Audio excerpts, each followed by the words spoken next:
বন্ধুরা, টপার একাডেমির ইউটিউব চ্যানেলে সবাইকে স্বাগত। আমরা আজকে একটা ক্লাস 12-এর নতুন চ্যাপ্টার শুরু করতে যাচ্ছি। দেখো, চ্যাপ্টারের নাম তড়িৎ প্রবাহ ও ওহমের সূত্র। এবার আমরা প্রথমে জানব যে তড়িৎ প্রবাহ কী জিনিস, তারপরে আমরা ধীরে ধীরে তড়িৎ প্রবাহ কিভাবে হয় এবং কতগুলো ফ্যাক্টরের উপর ডিপেন্ড করে তড়িৎ প্রবাহ, এবং তারপরে ধীরে ধীরে আমরা ওহমের সূত্রের দিকে যাব। তো একটা জিনিস জানবে, ক্লাস 12-এর এই চ্যাপ্টারটা বোর্ডের পরীক্ষা অনুপাতে খুবই ইম্পর্টেন্ট। কারণ বোর্ডে, ওয়েস্ট বেঙ্গল বোর্ডে এই চ্যাপ্টার থেকে প্রতি বছর প্রশ্ন 2 থেকে 3টে আসবেই। তুমি একটা এমসিকিউ পাবে, এই চ্যাপ্টার থেকে একটা এমসিকিউ তুমি মাস্ট পাবে, একটা এসিকিউ পাবে এবং একটা লং কোশ্চেন তুমি পাবে। অতএব নাম্বারের দিক থেকে দেখতে গেলে এই চ্যাপ্টারটা সব থেকে ইম্পর্ট্যান্ট চ্যাপ্টার, এবং আমরা আজকে সায়েন্টিফিকভাবে চ্যাপ্টারটাকে পড়ব এবং আমরা চেষ্টা করব যে চ্যাপ্টারটাকে কত সহজে পড়া যায় এবং কত সহজে মনে রাখা যায়। কারণ বোর্ডের দিক থেকে এই চ্যাপ্টার সব থেকে বেশি ইম্পর্ট্যান্ট। অতএব চলো বেশি কথা না বলে আমরা চ্যাপ্টারটার দিকে শুরু করি। দেখো, চ্যাপ্টারের প্রথমে আমি বললাম যে চ্যাপ্টারের নাম হচ্ছে তড়িৎ প্রবাহ ও ওহমের সূত্র। এবার তড়িৎ প্রবাহ জানতে গেলে আমাকে প্রথমে তার সংজ্ঞা সম্পর্কে আদত হতে হবে যে অ্যাকচুয়ালি তড়িৎ প্রবাহ কি জিনিস। তো দেখো, এখানে একটা সংজ্ঞা আমি লিখেছি, তড়িৎ প্রবাহ কি জিনিস, যে কোনো পরিবাহীর মধ্য দিয়ে যদি তড়িৎ আধানের পরিবাহিত হয়, তবে পরিবাহিত যে প্রবাহের সৃষ্টি হয় তাকে আমরা বলবো তড়িৎ প্রবাহ। তাহলে অ্যাকচুয়ালি কি বলতে চাইছে, যে আমি একটা ধরো তার নিলাম, এইটা একটা তার নিলাম আমি, অতএব একটা তারের মধ্য দিয়ে একটা আধান প্রবাহিত হচ্ছে। যে আধানটা প্রবাহিত হচ্ছে না, প্রবাহের ফলে যে আধান প্রবাহিত হচ্ছে, সেই পদ্ধতিটাকে আমরা বলছি তড়িৎ প্রবাহ। তাহলে সোজা সাপটা ভাষায় যদি আমি বলতে চাই এই জিনিসটাকে, তাহলে আমি কিভাবে বলবো, যে কোনো একটা তড়িৎ পরিবাহী তারের মধ্য দিয়ে যে আধান প্রবাহিত হয়, সেই আধান প্রবাহিত হওয়ার যে প্রবাহের যে সৃষ্টি করছে বা প্রবাহিত হওয়ার যে প্রবণতা, সেই পদ্ধতিটাকে আমরা বলছি তড়িৎ প্রবাহ। সোজা সাপটা ভাষায় সুন্দরভাবে বুঝতে পারলে। এবার আরেকটাও সংজ্ঞা হিসেবে আমরা বলতে পারি তড়িৎ প্রবাহ সম্পর্কে। দেখো, সেকেন্ড সংজ্ঞা হিসেবে আমি কি বলতে পারি না, ইলেকট্রনের অভিমুখে যেদিকে হবে তড়িৎ প্রবাহের অভিমুখ সেদিকের বিপরীতে হবে। অতএব দেখো, ইলেকট্রন হচ্ছে একটা নেগেটিভ চার্জযুক্ত কণা। মনে করি একটা তড়িৎ প্রবাহের, মনে করি এটা হচ্ছে তড়িৎ প্রবাহ তার। তড়িৎ প্রবাহ তারের যদি এইদিকে ইলেকট্রন প্রবাহিত হয়, ইলেকট্রন যেদিকে প্রবাহ হবে তড়িৎ প্রবাহের অভিমুখ সর্বদা বিপরীত দিকে হবে। তুমি এ সংজ্ঞা দাও তড়িৎ প্রবাহে লিখতে পারো, এবং আমার মনে হয় বেস্ট অফ দ্য ডেফিনেশন এটাই, কারণ ইজিয়েস্ট ডেফিনেশন এবং সব থেকে সায়েন্টিফিক ডেফিনেশন। তাহলে সুন্দরভাবে বোঝা গেল। প্রথম তাহলে আমি কি বললাম, তড়িৎ প্রবাহ কি জিনিস। প্রথমে বললাম ইলেকট্রনের অভিমুখে, ইলেকট্রন যেদিকে প্রবাহিত হবে তার বিপরীত দিকে তড়িৎ প্রবাহের সৃষ্টি হবে। অতএব এই পদ্ধতিটাকেই আমরা বলবো তড়িৎ প্রবাহ। চলো ভালোভাবে তাহলে বুঝতে পারলে। সেকেন্ডে দেখো, এবার সবার মনে তো আসবে যে তড়িৎ প্রবাহ মাত্রা যদি আই হয়, আমরা আই দিয়ে তড়িৎ প্রবাহ মাত্রাকে ডিনোট করি। তাহলে কি দিয়ে ডিনোট করি? সবাই মনে বলবে, মুখে মুখে বলতে থাকবে, অনলাইন ক্লাস। এবার নিজেরাও যখনই ভিডিও দেখবে তখন নিজে বলারও চেষ্টা করবে যে স্যার কি বলছেন। দেখো, তড়িৎ প্রবাহকে আমরা আই দিয়ে ডিনোট করি। এবার কি বলেছি, যে কতটা পরিমাণ চার্জ, অর্থাৎ কিউ পরিমাণ চার্জ কতটা সময়ের মধ্যে প্রবাহিত হচ্ছে না, এই জিনিসটাকে আমরা বলবো তড়িৎ প্রবাহ। তাহলে সোজা সাপটা ভাষায় আমি বলতে পারি, তাহলে সোজা সাপটা ভাষায় কি বললাম না, I equal to Q by T. অতএব একক সময়ের মধ্যে কত পরিমাণ আধানের প্রবাহিত হচ্ছে, একক সময় কতটা পরিমাণ আধান প্রবাহিত হচ্ছে একটা প্রবাহীর মধ্য দিয়ে, সে তাকেই আমরা বলবো তড়িৎ প্রবাহ। তাহলে তড়িৎ প্রবাহের তোমরা তিনটা সংজ্ঞা পেলে। একটা, ইলেকট্রনের যেদিকে যাবে তার বিপরীত দিকে তড়িৎ প্রবাহিত হবে। 2 নম্বর তোমরা কি জানতে পেলে, যে একক সময়ের মধ্যে কোনো প্রবাহীর মধ্য দিয়ে কতটা পরিমাণ আধানের প্রবাহিত হচ্ছে, কতটা পরিমাণ আধান প্রবাহিত হচ্ছে তাকেই আমরা বলবো তড়িৎ প্রবাহ।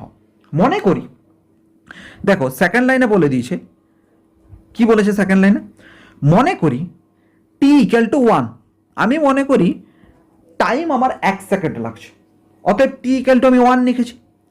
টাইম যদি আমার 1 সেকেন্ড লাগে, আমি মনে করছি এইটা হচ্ছে প্রবাহ, একটা প্রবাহ তার, প্রবাহ তারের মধ্যে তোমার তড়িৎ প্রবাহিত হচ্ছে, টাইম লাগছে কত, 1 সেকেন্ড। অতএব মনে করি 1 সেকেন্ড টাইম লাগছে, 1 সেকেন্ডের মধ্যে যে পরিমাণ তড়িৎ প্রবাহিত হবে, একটা একক টাইম, সেকেন্ড 1 সেকেন্ড, যে পরিমাণ আধান প্রবাহিত হবে তাকে আমরা বলতে পারি তড়িৎ প্রবাহ। একদম বুঝতে পারলে? চলো সহজভাবে বোঝানোর চেষ্টা করছি। চ্যাপ্টার খুবই খুবই ইম্পর্টেন্ট, আবারও বলছি চ্যাপ্টার খুবই খুবই ইম্পর্টেন্ট, ইজি চ্যাপ্টার, নাম্বার সব থেকে বেশি এনে দেবে এই চ্যাপ্টার। চলো স্টার্ট করি। দেখো এবার আমি যদি এর এসআই একক জানতে চাই, এসআই একক প্রবাহ মাত্রা, আমি এসআই একক জানতে চাইলাম, তাহলে এটা বুঝতে পারলে, যদি টাইমকে আমি 1 সেকেন্ড ধরি তাহলে আই ইকুয়াল টু কিউ, অতএব আই সমান কিউ বাই টি। টিকে আমি 1 সেকেন্ড ধরছি, টিকে আমি 1 সেকেন্ড পুট করছি, অতএব আই ইকুয়াল টু কিউ আসছে। তুমি যদি ছায়ার বই দেখো না, ছায়া প্রকাশনী যে ক্লাস 12-এর ওয়েস্ট বেঙ্গল বোর্ডের বই আছে, তুমি যদি দেখো দেখবে ডিটো প্রপার এই নোটটা লেখা আছে। আমি এক একটা লাইনে ওটাকে আমি ডেসক্রাইব করছি যাতে তোমাদের বুঝতে সুবিধা হয়, প্রত্যেকটা লাইন আমি ডেসক্রাইব করে বলবো। দেখো আসো, বেশি কথা না বলে আসো। তাহলে I equal to Q by T আমি জেনেছি প্রথম ফর্মুলা থেকে। দেখো সে বলেছে যে 1 সেকেন্ডে আমি 1 কুলম্ব আধানকে আমি প্রবাহিত করব, তাহলে আমি কত অ্যাম্পিয়ার কারেন্ট পাবো। আরেকটা বড় জিনিস, কারেন্টের এসআই একক হচ্ছে অ্যাম্পিয়ার, কারেন্টের এসআই একক অ্যাম্পিয়ার। আমরা একে ছোট হাত বড় হাত ক্যাপিটাল এ দিয়ে ডিনোট করি। কারেন্টের এসআই একক অ্যাম্পিয়ার, লিখে নাও কোথাও, কারেন্টের এসআই একক অ্যাম্পিয়ার। অতএব যদি দেখো যে আই পরিমাণ কারেন্ট একক সময়ের মধ্যে একটা চার্জ প্রবাহিত করছে, অর্থাৎ আই সমান আমরা লিখতে পারি কিউ বাই টি। যদি আমি মনে করি কিউ হচ্ছে 1 কুলম্ব, 1 কুলম্ব, এবং সেকেন্ডকে যদি 1 সেকেন্ড ধরি, তাহলে 1 অ্যাম্পিয়ার সমান আমি লিখতে পারি না 1 কুলম্ব বাই 1 সেকেন্ড। সেম আমি ঘুরিয়ে জিনিসটা বলি, দেখো বুঝতে অসুবিধা হচ্ছে কি, বুঝতে আশা করি অসুবিধার কথা নয়, তবু আরেকবার বুঝাই আমি। দেখো প্রথম থেকে, তড়িৎ প্রবাহ মাত্রা এসআই একক আমি কিনে এনেছি, এসআই একক আমি বের করছি, তড়িৎ প্রবাহ মাত্রা এসআই একক আমি বের করছি। এবার দেখো I equal to Q by T, এটা তুমিও জানো আমিও জানি, সবাই জানে। অতএব কিউকে আমি 1 কুলম্ব পুট করছি এখানে, এবং টিকে আমি 1 সেকেন্ড পুট করছি, তখন আমি কি পাচ্ছি, 1 অ্যাম্পিয়ার কারেন্ট পাচ্ছি।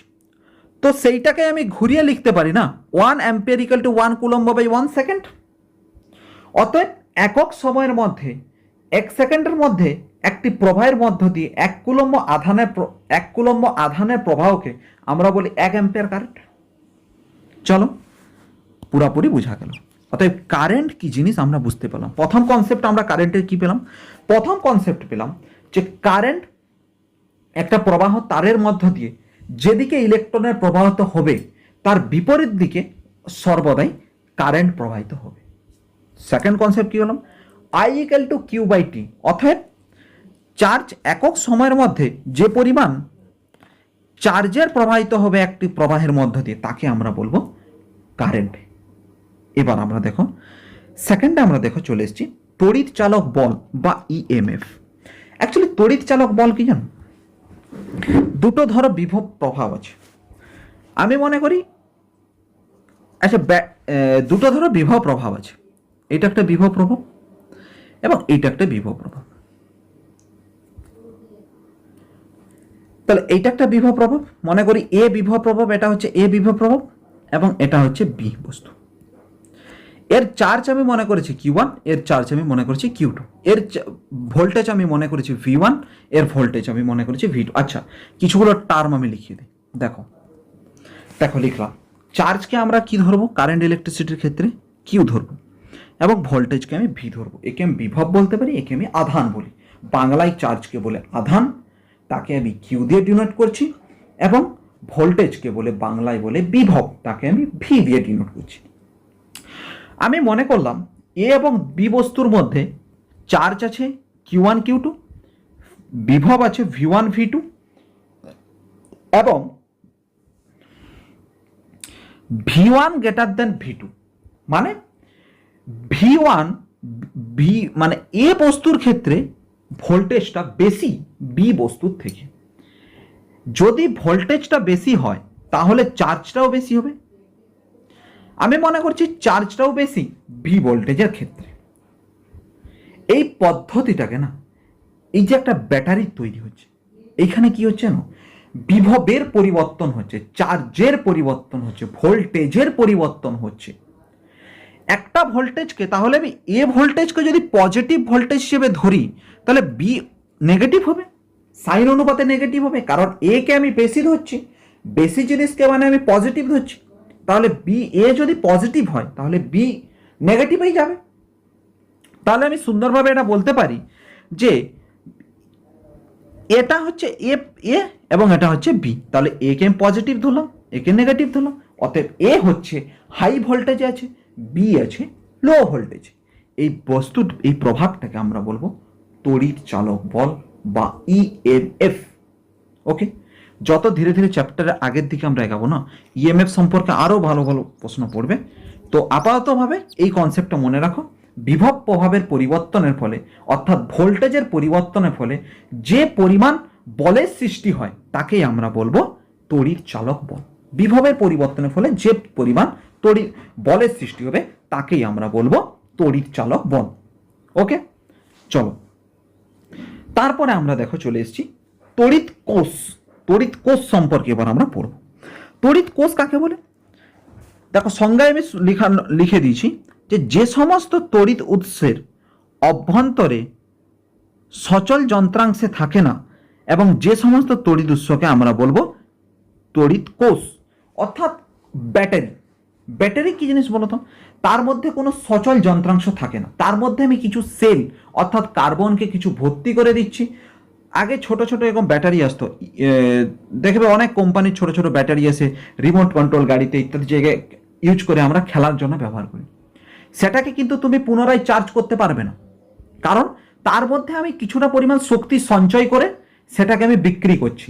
আমি মনে করলাম তার মধ্যে আমি 20 ভোল্ট শক্তি সঞ্চয় করে রেখেছি, অতএব যেদিন 20 ভোল্ট শক্তি শেষ হয়ে যাবে না, সেদিন সে ব্যাটারিটাও নষ্ট হয়ে যাবে।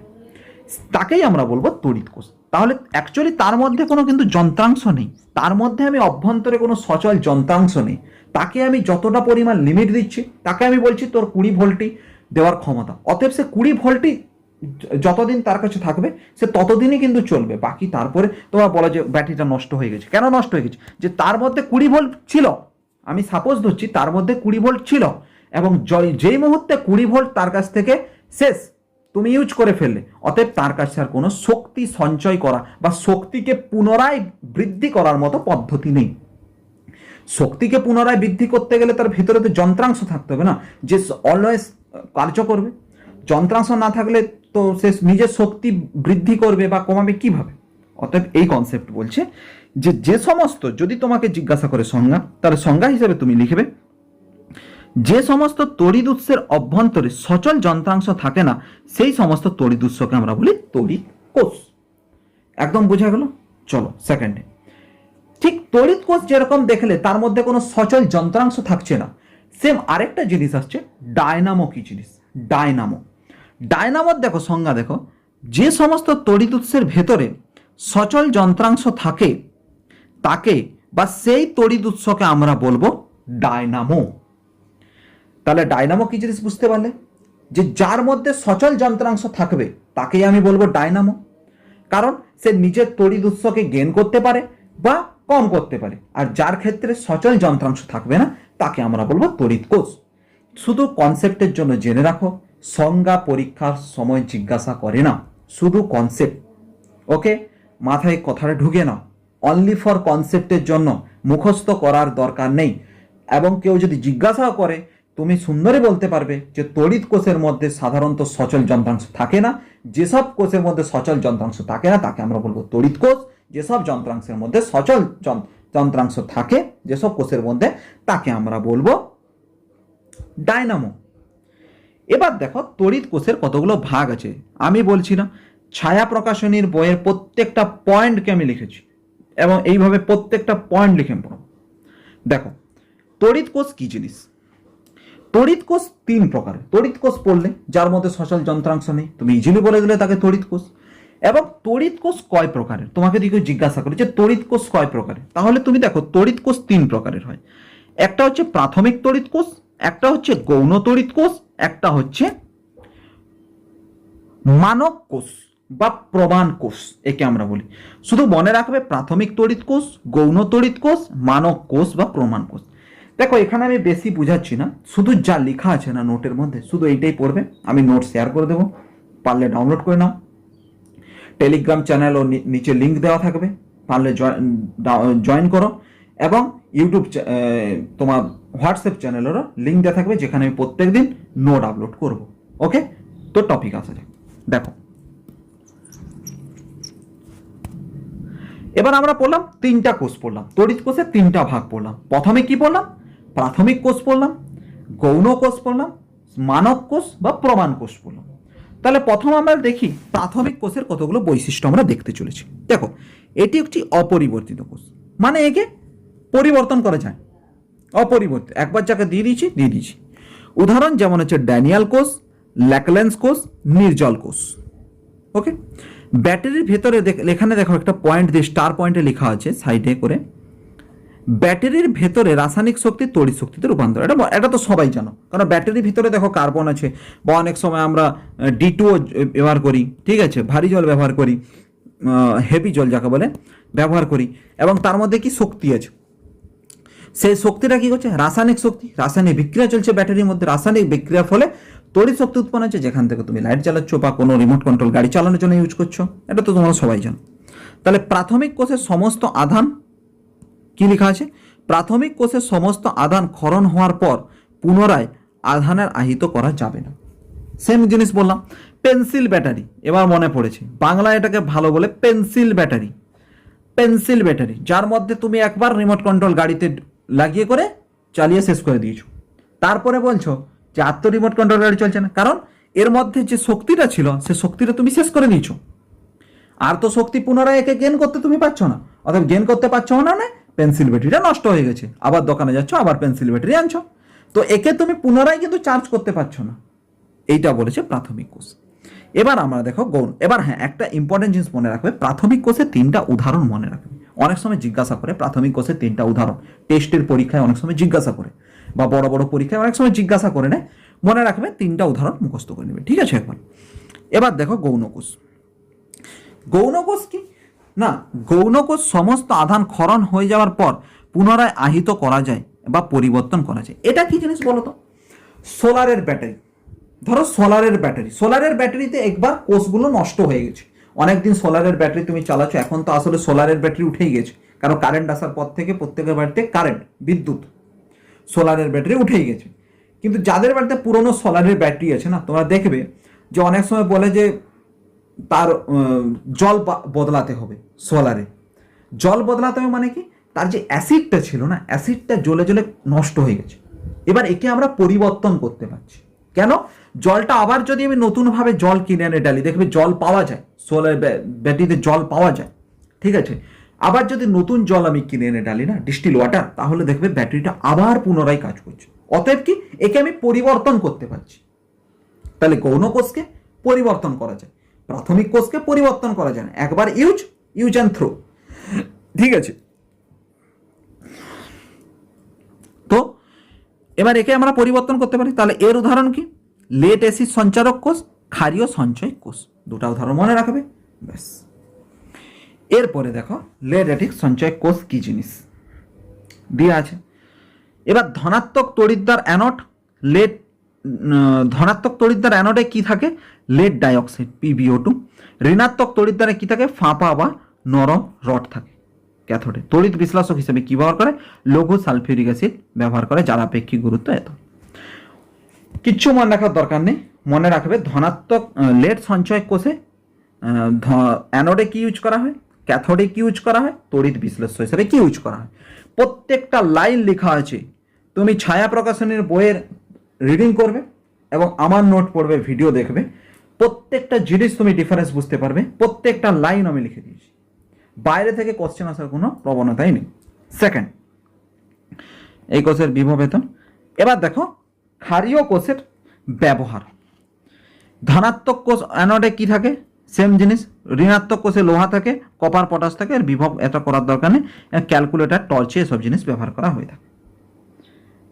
এগুলা শুধু বললাম, এই জিনিসগুলো মুখস্থ করবে, ঠিক আছে, মনে রাখবে, মুখস্থ করার দরকার নেই, জাস্ট মনে রাখবে।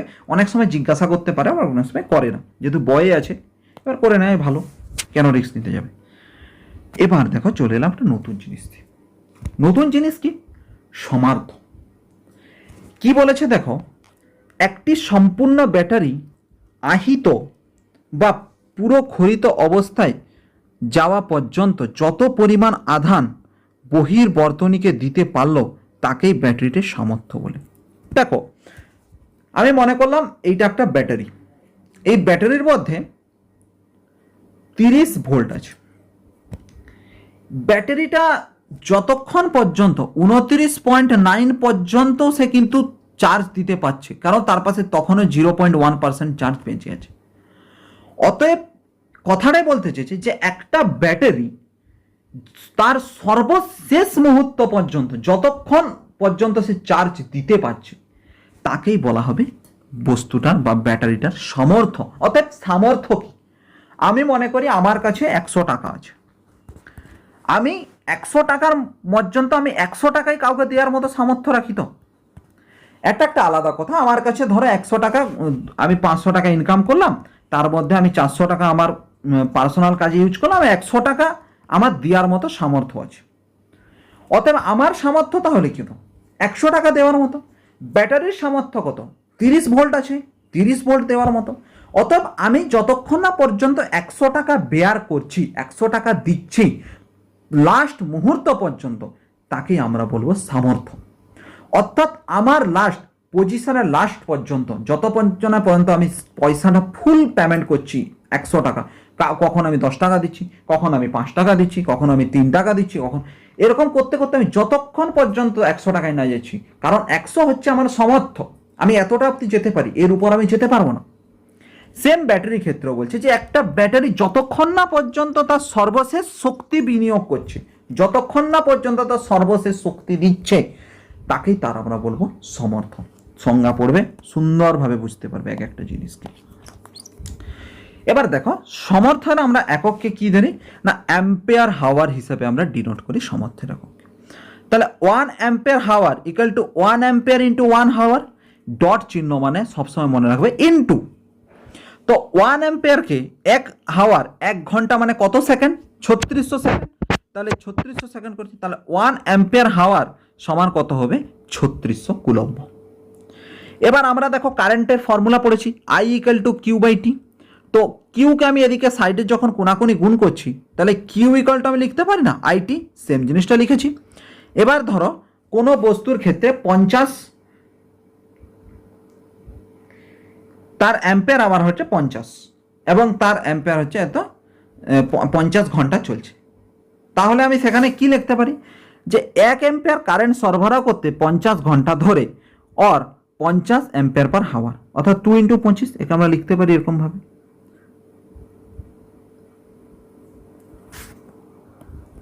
তাহলে যদি 50 অ্যাম্পিয়ার আওয়ার বলি, তাহলে এখানে বলা হয়েছে দেখো 2 অ্যাম্পিয়ার কারেন্ট, কারণ 2 × 25 কে আমি ভাগ করেছি, 2 অ্যাম্পিয়ার কারেন্ট সরবরাহ করবে 25 ঘন্টা ধরে। সেম যদি আমি চলে আসি 5000 অ্যাম্পিয়ার হাওয়ার, মিলি অ্যাম্পিয়ার হাওয়ার, তাহলে 5000 ইন্টু, একে আমি আসছি 10⁻³ করছি, এটা তো জানো, অ্যাম্পিয়ার হাওয়ারে নিয়ে আসছি।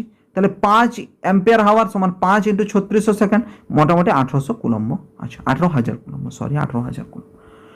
তাহলে এই হচ্ছে সমর্থ সম্পর্কে জানো। এবার আমরা দেখব ব্যাটারির কর্মদক্ষতা। তাহলে ব্যাটারির কর্মদক্ষতা না, আমরা প্রথম সংজ্ঞাটা দেখি কি বলতে চেয়েছি না, প্রাপ্ত তড়িৎ আধান ও প্রদত্ত তড়িৎ আধানের আনুপাতিক অ্যাম্পিয়ারকে ঘন্টা কর্মদক্ষতা বলে। যে প্রাপ্ত তড়িৎ আধান যত আমি পাচ্ছি, এবং প্রদত্ত যেটা দেওয়া আছে তার আনুপাতিক অনুপাতকে আমরা বলবো কর্ম ব্যাটারির কর্ম দক্ষতা। দেখো লেখা আছে এখানে NI দিয়ে আমরা একটা ডিনোট করি। প্রাপ্ত তড়িতাধানকে আমি Q1 ধরেছি, প্রদত্ত তড়িতাধানকে আমি Q2 ধরেছি, যেটা একের থেকে লেস দেন হচ্ছে। লেট সঞ্চয় কোষের ক্ষেত্রে NI ইকুয়াল টু 90 ডিগ্রি। এটা মনে রাখবে, একটা ইম্পর্টেন্ট জিনিস, ঠিক আছে? বইয়ে লেখা ছিল, আমি লিখে দিয়েছি, মনে রাখবে। তাহলে লেট সঞ্চয়ের ক্ষেত্রে 90 ডিগ্রি। আর NI ইকুয়াল টু কি? QI by Q1। QI কি জিনিস লিখে দেওয়া হয়েছে, Q2 কি জিনিস লিখে দেওয়া হয়েছে, মনে রাখবে। তড়িৎ কর্মদক্ষতা দেখো, প্রাপ্ত তড়িৎ শক্তি ডিভাইডেড বাই প্রদত্ত তড়িৎ শক্তি, তড়িৎ কর্মদক্ষতা বের করতে। লেটের ক্ষেত্রে তড়িৎ কর্মদক্ষতা বের করতে হবে। এটা সমান 2/2 দিয়েছে, 0.9, 9/100 সমান 80%। ওকে, তাহলে এতক্ষণ আমরা চ্যাপ্টারের একটা বেসিক কনসেপ্টে ছিলাম যে তড়িৎ প্রবাহ কি, কর্মদক্ষতা কি, ব্যাটারি কি, বিভব কি, চার্জ কি, আমরা সবকিছু দেখি। এইবার আমরা চ্যাপ্টারের আসল জায়গায় প্রবেশ করছি, যার নাম হচ্ছে ওহমের সূত্র। ভেরি ভেরি ইম্পর্ট্যান্ট এবং প্রশ্ন আসার সম্ভাবনা আছে, একদম 100% বলবো না, কিন্তু আছে। অতএব ওহমের সূত্র ভালোভাবে বুঝতে হবে। ওহমের সূত্র না বুঝলে তোমার এই চ্যাপ্টার আধা অধুরা, প্রশ্ন নামবে না, অনেক কিছু প্রবলেম আছে, সে পরে পরে দেখো। চলো বেশি কথা না বলে শুরু করা যাক ওহমের সূত্র। দেখো ওহমের সূত্রে কি বলেছে, প্রথম আমি সংজ্ঞাটা পড়ে দিই, তারপরে আমি এক একটা লাইন বুঝাবো। তাপমাত্রা এবং অন্যান্য ভৌত অবস্থা অপরিবর্তিত থাকলে কোনো পরিবাহীর প্রবাহ মাত্রা দুই প্রান্তের বিভব প্রবাহের সঙ্গে সমানুপাতিক থাকে। দেখো মনে করি আমি একটা এখানে বিভব এঁকেছি, দেখতে পাচ্ছ সবাই সুন্দরভাবে। আমি একটা এখানে বিভব এঁকেছি এবং একটা এখানে dot dot dot dot dot dot করে দিয়েছি। এই জিনিসটাকে কি বলে জানো? কারেন্টের এই জিনিসটাকে আমরা বলি রেজিস্ট্যান্স। ইংলিশে বলি রেজিস্ট্যান্স, বাংলায় একে আমরা বলি রোধ। এবার যদি তোমাকে কেউ জিজ্ঞাসা করে যে রোধের কাজ কি, তাহলে তুমি প্রথমে একটা কাজ বলবে, কারেন্ট প্রবাহকে বাধা সৃষ্টি করা হচ্ছে রোধের প্রধান কাজ বা রেজিস্ট্যান্সের প্রধান কাজ। কারেন্ট প্রবাহিত হচ্ছে, তাকে আমি বাধা সৃষ্টি করব, এটা হচ্ছে আমার কাজ। তাহলে রোধ অ্যাকচুয়ালি এখানে কালপিট হিসেবে কাজ করে, কারেন্ট প্রবাহকে বাধা সৃষ্টি করে, একে আমরা বলি রোধ। দেখো এখানে একটা এ পয়েন্ট আছে, এরকে আমি ধরেছি ভিএ এবং একে আমি ধরেছি ভিবি। আমি মনে করছি ভিএটা ভিবির থেকে বড়, মানে ভি এর মানটা বড়। অতএব ভি এর মানটা যদি বড় হয়, তাহলে আমি টোটাল ভি হিসাবে তো লিখতে পারি ভি এ মাইনাস ভিবি, কারণ বড় থেকে ছোটকে আমি তো মাইনাস করব। আমি সেই জিনিসটা লিখেছি, ভি ইকুয়াল টু আমি কি লিখেছি, ভি এ মাইনাস ভিবি।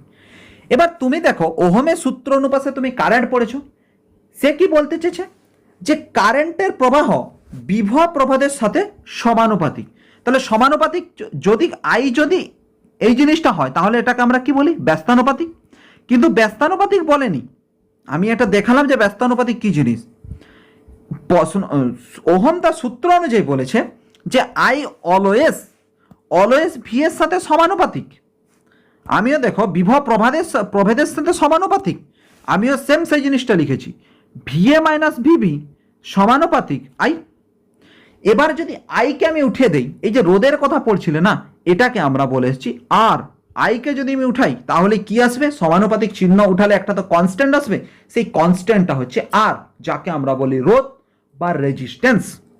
তাহলে আর VA minus VB equal to R. তাহলে ভিএ মাইনাস ভিবিকে আমি ভি লিখতে পারি না, কারণ দুটাই তো অ্যাকচুয়ালি বেশি থেকে কমকে মাইনাস করছে, অ্যাকচুয়ালি এটাই তো হচ্ছে ভি। ভি তো হচ্ছে, ভি মানে কি, ভি মানে হচ্ছে বিভব প্রভেদের ডিফারেন্স, ভিএ মাইনাস ভিবি, অর্থাৎ ভি লিখতে পারি তাকে আমি, তাই আমি লিখলাম ভি ইকুয়াল টু আই আর। তাহলে ওহমের সূত্রটা কি হলো, ভি ইকুয়াল টু আই আর। ব্যাস। এবার দেখো আরেকটা জিনিস আমি দেখাই, রেজিস্ট্যান্সকে আমরা লিখতে পারি 1/y কে আমরা কি বলি, গামা, একে আমরা বলি পরিবাহিতা। পরিবাহিতা সেম সেই জিনিসটা আমি লিখেছি, এটি হলো ওহমের সূত্রের গাণিতিক রূপ।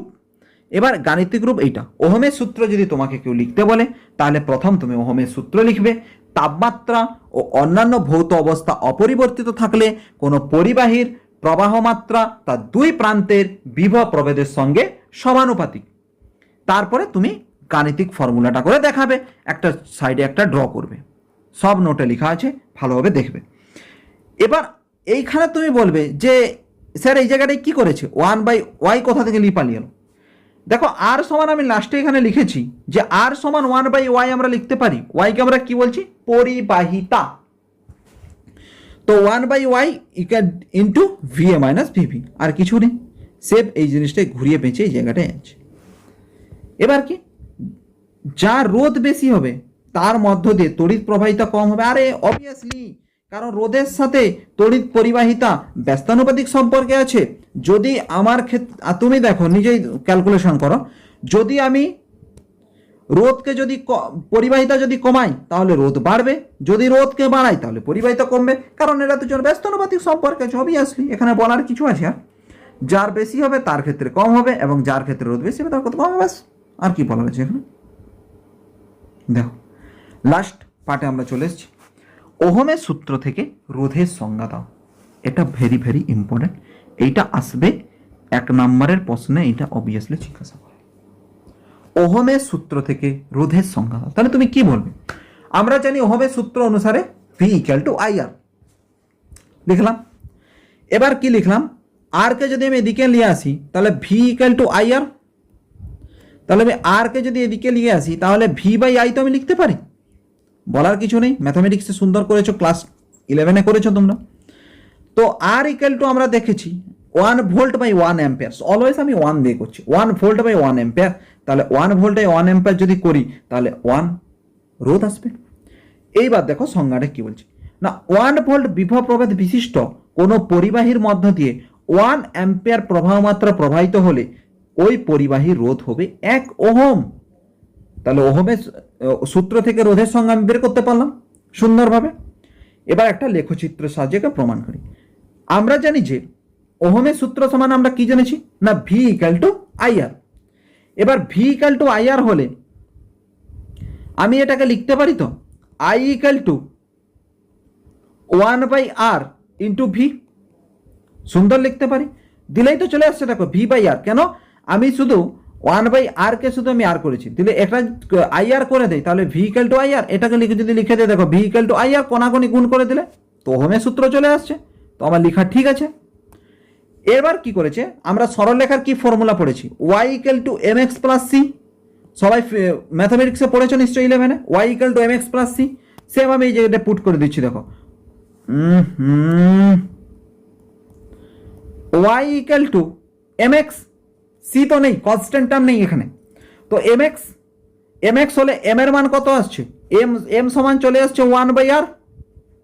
তাহলে বুঝতে পারলে, তাহলে এর যদি গ্রাফ বলে তাহলে গ্রাফ কি হবে, মূল অক্ষ বরাবর যাবে। গ্রাফ সুন্দর করা আছে, কোনো সমস্যা নেই, গ্রাফ করা আছে একদম সুন্দর। ওহমের পরিবেশ উষ্ণতা বৃদ্ধি করলে রোধ বৃদ্ধি পাবে, বুঝতে পেরেছ?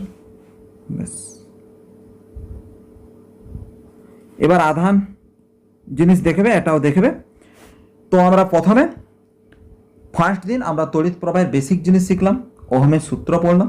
এরপরে ধীরে ধীরে আরও অনেক আছে, আরও অনেক কিছু দেখব। তো আজকের মতো এইটুকুই। ঠিক আছে, গুড বাই। চলো সবাই ভালো থাকবে, আমরা খুব তাড়াতাড়ি এর পার্ট 2 নিয়ে আসবো। Okay, thank you.